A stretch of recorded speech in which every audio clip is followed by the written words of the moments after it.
Mu myaka isaga 10 tumaze dutanga ubumenyi buhanitse bw'ikoranabuhanga ryifashishwa mu gukora inyigo z'imishinga minini igiye itandukanye.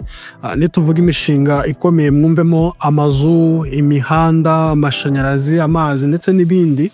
Twagiye duhuriramo na benshi batubazaga ibibazo bigiye bitandukanye nk'ibirimo ibisabwa kugira ngo umuntu abashe kwitabira amahugurwa atangwa na Nziza Training Academy, ndetse harimo na benshi ariko batari bafite n'ubushobozi bwo kuba babasha kwitabira amahugurwa yacu. Uyu munsi rero najya mbabwire ko twabazaniye ibisubizo. Kimwe mu bisabwa rero abantu bashaka kwitabira training za Nziza Training Academy, ikintu cya mbere mugomba kuba muri committed. Ariko nanone mwarashoje byibuze icyiciro cya mbere cya kaminuza mu bijyanye n'ubwubatsi cyangwa se ifite abihuriye nabyo. Hagati hariko abakiri abanyeshuri bo basabwa kuba byibuze biga mu mwaka wa 2 wa kaminuza kuzamura kugira ngo bashe kwitabira amahugurwa dutanga nka Nziza. Icya gatatu, kuba byibuze uzi gukoresha ibikoresho by'ikoranabuhanga nka computer, cyane ko niyo dukoresha. Ariko nanone hakiyongeraho akantu kaba karusho, uramutse umwe mu bantu bakunda design kandi witeguye kwitabira amahugurwa byibuze kugera ku kigero cya 80% udasibagurika. Kuri iyi ngingo abanyeshuri bashishikarizwa byibuze kubanza kureba ibijyanye na timetable z'amasomo y'abakozi dahura n'iza Nziza Training kugira ngo bibarinde gusiba cyane mu ishuri.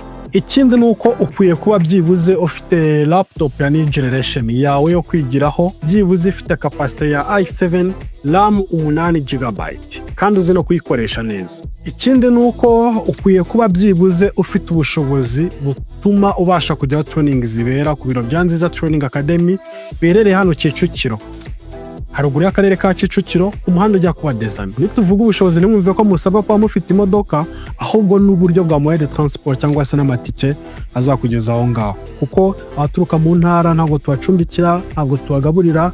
Ibyo ngibyo byose nibi turuka ku mufuka wawe. Ikindi twasorezaho nuko ukwiye kuba byibuze ufite ubushobozi bukwemerera kwishyurira amasomo ya Nziza Training, uko buri somo ryishyurwa amafaranga 660. Ariko kandi nanone niba udafite ubushobozi bwo kwishyurira, twajya tukubwira inkuru nziza. Muri benshi twagiye tugira harimo atari bafite ubushobozi nkawe, ariko ku bufatanye na Chancen International Rwanda yagiye bishyurira nabo bakayishyura bashoje kwiga gake gake bitewe n'uburyo bahisemo buboroheye, bakishyura amafaranga yose mpaka bayashoje. Nawe wakwibaza uti ese kugira ngo Chancen inyishyurire ndasabwa iki?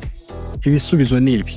Nguru urugendo rwifuza kwiga yishyurirwa na Chancen. Icya mbere, kwiyandikisha kuri Nziza. Icya kabiri, kwemererwa umwanya muri Nziza. Icya gatatu, kuzuza form isaba kwishyurirwa itangwa na Chancen hakoreshejwe ikoranabuhanga. Icya kane, kwitabira inama hamwe n'abishingizi songa amasezerano hamwe no gusinya. Niba ari ubwa mbere wumvise Chancen, turi umuryango udaharanira inyungu wishyurira abanyeshuri mu mashuri makuru, kaminuza ndetse n'imyuga. Ese kugira ngo yishyurirwe na Chancen gisaba iki?